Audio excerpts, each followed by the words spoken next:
welcome to the Conflict Center's Intergenerational blog. My name's Nikki Schmidt. I had the privilege of working at the Conflict Center for 3 years in their organizations department, and now I just get to help out with the Intergenerational blog and talk about things generational that might be coming up in your organization. For this session, we're going to talk about feedback, and feedback can be kind of one of those interesting things because depending on your generational lens, you could have a different perception of it. And so we're going to talk about how the generations see feedback differently, and then some tips and tricks on how to make feedback more effective through a generational lens, as well as just more effective communication. And so first, the different generations, first being the traditionalists. While there may or may not be still some traditionalists in your organization, they're still good to pay attention to because they may be having different roles in your organizations as mentors or as volunteers, coaches and consultants. So basically, a lot of the feedback that we get about traditionalists about feedback is that no news was good news. Hey, if you weren't hearing from them, and then things were probably going pretty well.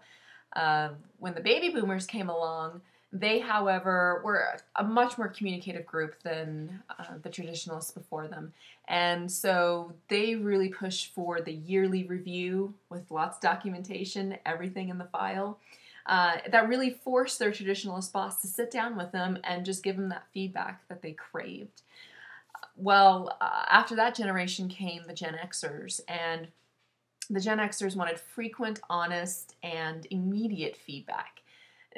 Let me harp on the honest piece just a little bit. The Gen Xers grew up in the 24-hour media generation. So basically they saw the presidency called into question, organized religion called into question. You ask a Gen Xer who their heroes were, and they probably aren't going to come up with too many, just because of the 24-hour media, the sports heroes fell from grace, and they also saw the AIDS and kids on milk cartons. So they're just used to a brutal reality of what's out there, and so they're interested in the honest, the brutal facts of just lay it to me straight. Just let me know how I can improve. So a little bit of a shock perhaps for the traditionalists and baby boomers.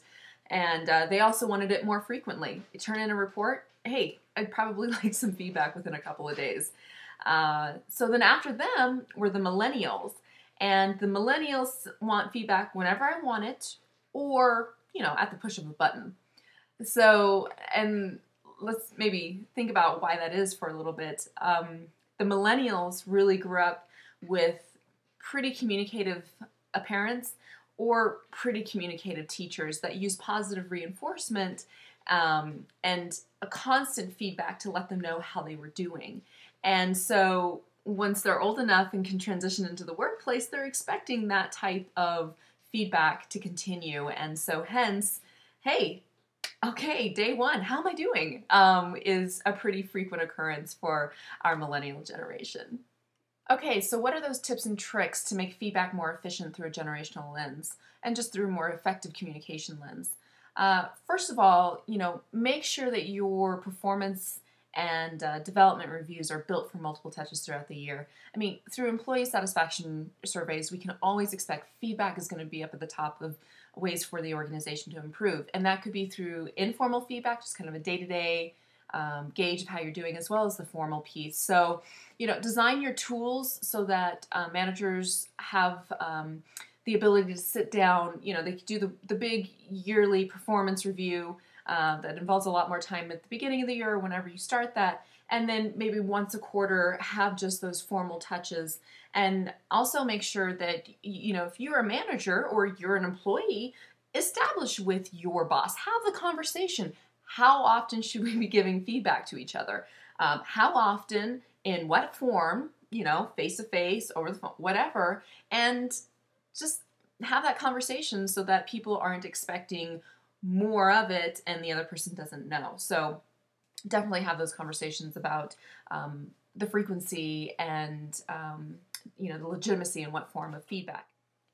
So a good tip, if you are a Gen Xer or even a millennial who has employees who are older than you, when you're giving feedback, is that oftentimes even you're younger than some of your employees, And your employees, even though you're the boss, they may not technically see you as an authority figure in order to give feedback. I mean, they've been around a lot longer than you have, and they've got quite a bit of experience.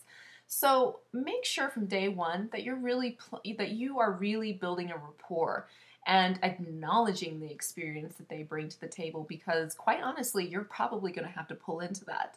And acknowledging that you appreciate that experience will make it a lot easier in the long run in terms of giving feedback. And if you do need to give feedback early on in your relationship with someone who's a little bit more up the generational ladder, like a baby boomer, make sure you offer it or ask. Something like that can just kind of go a long way in smoothing the relationship between you and your older employees. An assumption not to make. Don't assume that your baby boomers or your Gen X managers have had the training in how to give proper feedback. I think we make that assumption a lot, and that's not necessarily the case. So, hey, some ways to improve your feedback methods and to increase its effectiveness. Another thing that I see that a lot of people will just do in general that's not very effective is they will tell people what not to do. And we really got to start telling people what to do. For example, let's say you have an employee that gets frustrated pretty easily and by other employees, and so they've had a couple of angry outbursts. So let's say hypothetically you write in that person's development review, do not have angry outbursts. Okay, so he's like, the employee says, fine, I won't have any angry outbursts. Time goes along, he's doing pretty good, but then once that trigger really does set him off, you've only given him a plan of what not to do, but not a plan of what to do when he is triggered. So you need to make sure that you build in those coaching pieces, those ideas. Here it would be specific examples in emotional intelligence, because chances are telling them what not to do, that's exactly what they will do, because they have no other plan to go off of. So think of it that way, tell them what to do, and give them some proactive steps in order to how to deal with some of that behavior. Also, be specific. It's so incredibly frustrating for me to look at performance or development reviews or feedback sessions, and the manager will say, I need to increase or improve leadership, need to improve communication. Great, that tells me not a thing of what I need to make better.